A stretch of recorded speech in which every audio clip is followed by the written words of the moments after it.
বন্ধুরা, ভারতের পশ্চিম বাংলার মুখ্যমন্ত্রী মমতা বন্দ্যোপাধ্যায় বাংলাদেশের সাম্প্রতিক রাজনৈতিক পরিস্থিতি নিয়ে উদ্বেগ প্রকাশ করে এখানে জাতিসংঘ শান্তি বাহিনী পাঠানোর প্রস্তাব করেছেন পশ্চিম বাংলার বিধানসভার শীতকালীন অধিবেশনে।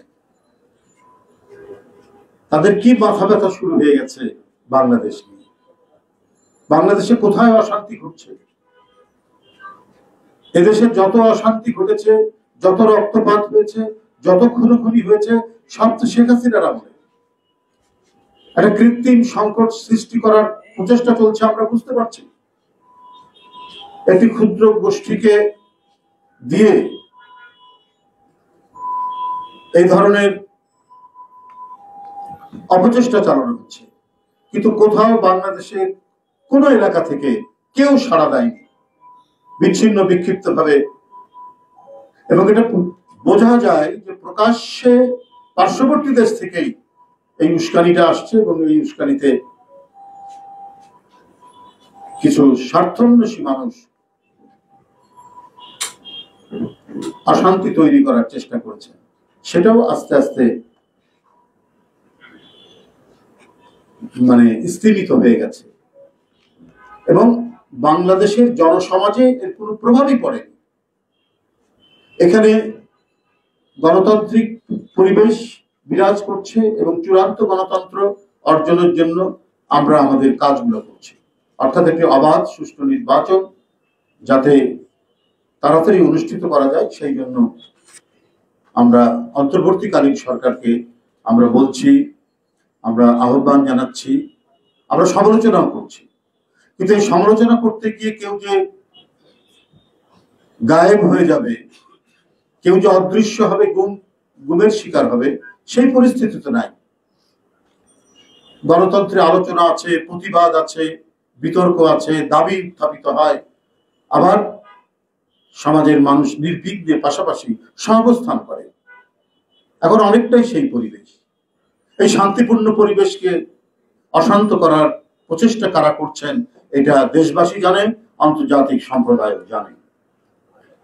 ভিন দেশের একজন রাজনীতিবিদের এই প্রস্তাব, অর্থাৎ শীতকালীন অধিবেশন, পশ্চিম বাংলার বিধানসভার শীতকালীন অধিবেশনে বাংলাদেশের স্বাধীনতা ও সার্বভৌমত্বকে অবজ্ঞা ও অপমান করার সামিল।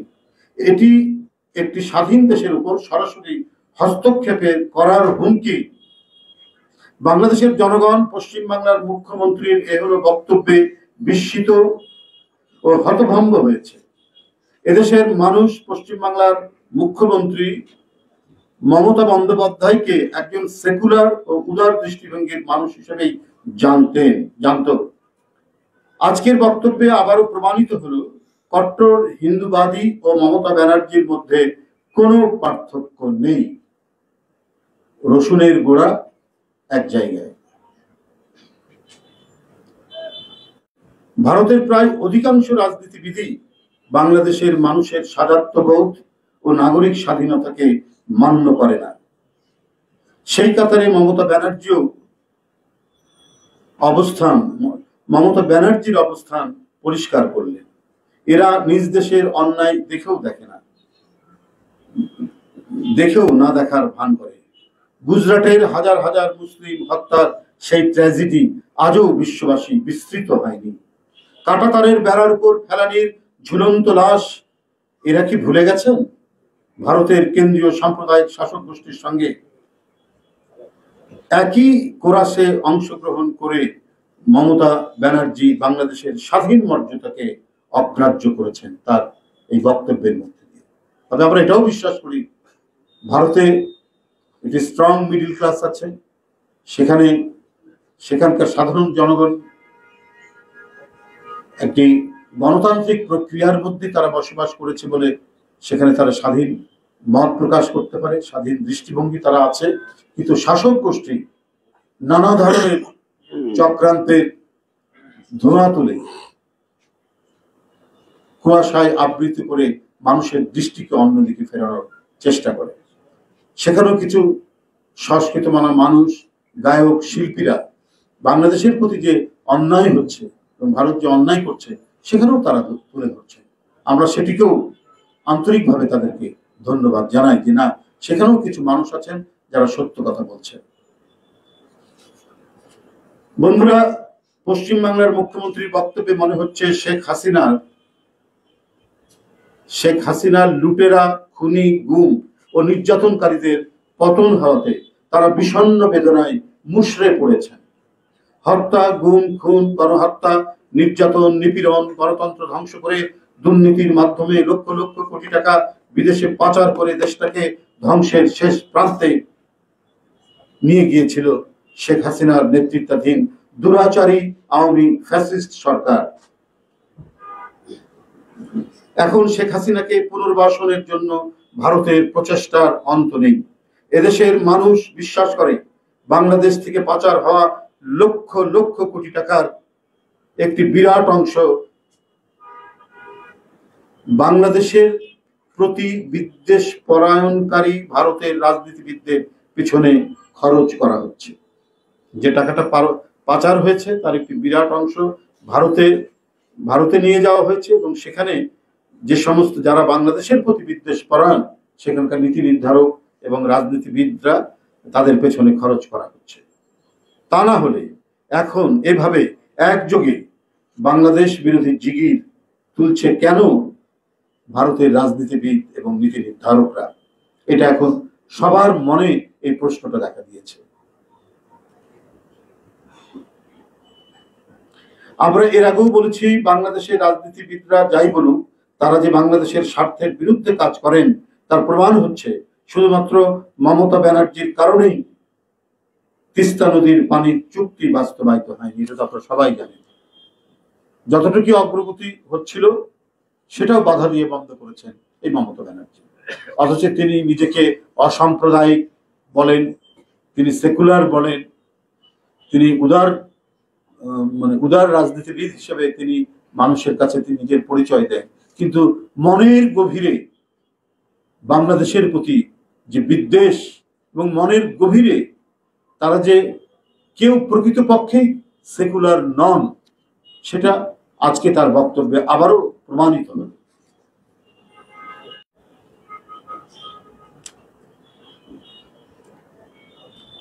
সুতরাং তিনি কি উদ্দেশ্যে জাতিসংঘ বাহিনীকে বাংলাদেশে প্রেরণ করার প্রস্তাব করেছেন, এটা আন্তর্জাতিক সম্প্রদায়ের কাছে খোলাসা করা উচিত। একটি অনির্বাচিত অগণতান্ত্রিক ফ্যাসিস্ট আওয়ামী লুটেরা রেজিমকে মদদ দিয়ে বিনিময়ে ভারত একতরফাভাবে অনৈতিক স্বার্থ ও ফায়দা হাসিল করেছে। ছাত্র জনতা কর্তৃক জনস্বার্থ বিরোধী ভারতের সেই তাবেদার রেজিম উৎখাতের ফলে ভারতের অনৈতিক স্বার্থ হাসিলের ছেদ পড়ায় সেখানকার রাজনীতিবিদ ও নীতি নির্ধারকরা এখন বেসামাল হয়ে পড়েছেন। বাংলাদেশ 18 কোটি মানুষের দেশ। এই দেশ কিভাবে চলবে সেটি এদেশের জনগণ নির্ধারণ করবে। কোন দেশের গভীর চক্রান্তের নীল নকশা কখনোই বাস্তবায়িত হবে না এই বাংলাদেশের মৃত্তিকায়। সাংবাদিক বন্ধুরা, 81% সনাতন বা হিন্দু ধর্মাবলম্বীদের দেশ নেপালের সাথে ভারতের সম্পর্ক উষ্ণ যেমন নয়, তেমনি নেপালের জনগোষ্ঠীও ভারতের প্রতি বন্ধু ভাবাপন্ন নয়, বরং বৈরী ভাবাপন্ন। তাই বুঝতে হবে, বাংলাদেশ সনাতন ধর্মাবলম্বী নাগরিকদের প্রতি ভারতের অতি ভালোবাসা প্রকাশ ও এটিকে কেন্দ্র করে বাংলাদেশের প্রতি হম্বিতম্বির পেছনে ভারতের কোনো ধর্মীয় ভাবাবেগ, ভালোবাসা বা বন্ধন জড়িত নেই। আছে এটিকে পুঁজি করে ভারতের আধিপত্যবাদী আগ্রাসী মনোভাব ও ষড়যন্ত্র। আমি ভারতের পশ্চিমবাংলার মুখ্যমন্ত্রী মমতা ব্যানার্জি তাদের বিধানসভায় দেয়া বক্তব্যের তীব্র প্রতিবাদ ও নিন্দা জানাচ্ছি। বাংলাদেশে সনাতন হিন্দু সম্প্রদায়, মুসলিম, বৌদ্ধ, খ্রিস্টান দেশবাসী ভাই বোনকে পার্শ্ববর্তী দেশের গভীর চক্রান্ত সম্পর্কে সচেতন থাকার আহ্বান জানায়। বন্ধুরা, তারা বাংলাদেশে কিছুই নয়, আমরা তো বাস করি এখানে। কি হচ্ছে এখানে? 15 বছরের একটি দানবীয় জগদ্দল পাথরের পর কমপক্ষে একটি মুক্ত বাতাস নিতে পারছে মানুষ। আর এটিকে এমন করে ফুলিয়ে ফাঁপিয়ে ভারতে বলা হচ্ছে, অপপ্রচার করা হচ্ছে যে বাংলাদেশে বোধহয় অনেক কিছু ঘটে যাচ্ছে। কই, আপনি যদি সত্যিকার অর্থে একজন আদর্শবাদী রাজনীতিবিদ হতেন, তারা আজকে আগরতলায় বিএনপির যে উপ হাইকমিশন অফিস আছে, ডেপুটি হাই কমিশনার যে অফিস আছে, সেখানে 3টি তাদের রাজনৈতিক দল, যারা অত্যন্ত উগ্র সাম্প্রদায়িক রাজনৈতিক দল, আরএসএস, বজরং দল এবং আরেকটি হচ্ছে কি যেন, আরেকটি তাদের রাজনৈতিক দল, সেটাও উগ্র সাম্প্রদায়িক দল, তারা একযোগে আক্রমণ করেছে। এবং আমরা ভিডিওতে যেটি ভাইরাল দেখলাম, সেখানে সম্ভবত কমিশনের কোন লোককে তারা বেদম মারধর করছেন, সেখানে হয়তো ডেপুটি হাই কমিশন, ওটাই তো উপ হাই কমিশন, বেদম মারধর করছেন এখানে। এটা কি কোনো রাষ্ট্রাচারের মধ্যে পড়ে? এটা কোনো কূটনৈতিক শিষ্টাচারের মধ্যে পড়ে? ওটা তো আরেক দেশের, একটি স্বাধীন দেশের একটি ডেপুটি হাই কমিশনের অফিস, সেই অফিসের কোন স্টাফকে যদি মারধর করা হয়, তাহলে তো ভারত বাংলাদেশের বিরুদ্ধে একটা অঘোষিত যুদ্ধ চালিয়ে যাচ্ছে। বাংলাদেশ, আমাদের নানা বিষয়ে সমস্যা থাকতে পারে, অমীমাংসিত বিষয় থাকতে পারে, আবার ভারতের সাথে আমাদের দীর্ঘদিনের ব্যবসা বাণিজ্য, শিক্ষা, সংস্কৃতির লেনদেন তো দীর্ঘদিন ধরে আছে। এই জায়গাটিকে, এই সম্পর্কের জায়গাটিকে তারা বিনষ্ট করে, তারা তাদের একটি ডক্ট্রিন আছে, সেই ডক্ট্রিন বাস্তবায়ন করার তারা কোনো চিন্তা করছেন কিনা, এটা আজকে জনমনের মধ্যে বিরাট সংশয়, সন্দেহ, উদ্বেগ, শঙ্কা দেখা দিয়েছে। যাই হোক, আমি আজকে এখানে অত্যন্ত দ্রুত এবং তাৎক্ষণিক একটি প্রেস ব্রিফিংয়ের জন্য আপনাদেরকে এখানে রেখেছিলাম। আপনারা যথাসময়ে এসছেন। এটি একটি উদ্বেগজনক ঘটনায় আপনাদের সামনে বললাম যে পার্শ্ববর্তী দেশের একটি রাজ্যের একটি মুখ্যমন্ত্রী, তিনি তো একটা অফিসিয়াল পদ তার রয়েছে, এটা তো সাংঘাতিক ধরনের কূটনৈতিক শিষ্টাচারের পরিপন্থী। এটা ভয়ানক একটি বাংলাদেশ বিরোধী অবস্থান তিনি গ্রহণ করেছেন। আবারও আমি ব্যানার্জির এই বক্তব্যের তীব্র নিন্দা এবং প্রতিবাদ জানাচ্ছি। ধন্যবাদ সবাই। এখান থেকে ঘুরাবেন না, অন্যদিকে, এর মধ্যেই থাকবেন। আপনি বলছিলেন যে একটা গোষ্ঠীকে উস্কানি দেওয়া হচ্ছে দেশের মধ্যে এবং নির্দেশ আসছে পার্শ্ববর্তী দেশ থেকে। এর আগে আমরা দেখেছি, মানে ভারত থেকে যে নির্দেশগুলো আসছে সেগুলো অবশ্যই ফিজিক্যালি এসে দিয়ে যাচ্ছে না, ডিজিটাল মাধ্যমে বা কোনোভাবে মাধ্যমে আসছে। এবং দেশের ভিতরে যে ছোট ছোট অস্থিতিশীল পরিস্থিতি তৈরি করার চেষ্টা করা হচ্ছে, সেগুলোতে ফান্ডিং হচ্ছে কিনা। তো আইন শৃঙ্খলা বাহিনী বা গোয়েন্দা সংস্থাকে বিষয়ে সতর্ক হয়ে, এটা তো গোয়েন্দা সংস্থার কাজ, তারা তো এটা দেখবে। হ্যাঁ, অবশ্যই আমাদের তো আহ্বান রয়েছে। এটা তো মূলত সরকারের প্রধান দায়িত্ব এগুলোকে খুঁজে বের করা, মানে এই পাইপলাইন গুলো আছে কিনা, এদিক দিয়ে কোনো কিছু কাউকে কোনো মদত দেওয়া হচ্ছে কিনা, এটা নিশ্চয়ই গোয়েন্দা বাহিনীর দায়িত্ব, এটা সরকারের দায়িত্ব, আইন শৃঙ্খলা বাহিনীর দায়িত্ব, তারা সেটা খুঁজে বের করবেন। আমরা রাজনীতিবিদরা, আমরা আমাদের দেশের স্বার্থে আমরা যেটাকে ন্যায্য মনে করি এবং যেটাকে অন্যায্য মনে করি, আমরা সেটা প্রতিবাদ করব, সেটার নিন্দা আমরা জানাবো, আমরা সেটাই করছি। আর মূল দায়িত্বটা পালন করতে হবে সরকারকে, সরকারের বিভিন্ন সংস্থাকে।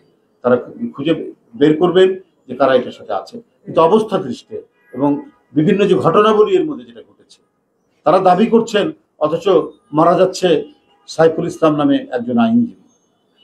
তার মানে এরা শক্তি কোথা থেকে পাচ্ছে, সাহস কোথা থেকে পাচ্ছে? অথচ একটা বৃহৎ অংশ সনাতন হিন্দু ধর্মাবলম্বীরা তো আমাদের দল করে, অসংখ্য মানুষ আমাদের দল করে। তো আমরা যদি সাম্প্রদায়িক দল হয়ে থাকি, তাহলে তো এই হিন্দু সম্প্রদায়ের মানুষ, আমাদের জন গমেজ, খ্রিস্টান, তারা তো বিএনপি করতো না। অসাম্প্রদায়িক রাজনৈতিক দল হচ্ছে বিএনপি, গণতন্ত্রকামী রাজনৈতিক দল বিএনপি, এবং স্বাধীনতা সার্বভৌমত্বকে রক্ষা করার দল হচ্ছে বিএনপি। সুতরাং কেউ যখন আমাদের মর্যাদা নিয়ে, আমাদের স্বাধীন অস্তিত্বের উপর কথা বলে, আমাদের মর্যাদাকে হানি করার বা হুমকি দেওয়ার কথা বলে, তখন তো আমরা বসে থাকবো না। আমরা আমাদের সর্বোচ্চ শক্তি নিয়ে আমরা সেটা প্রতিবাদ করব, আমরা সেটা প্রতিহত করব। ধন্যবাদ।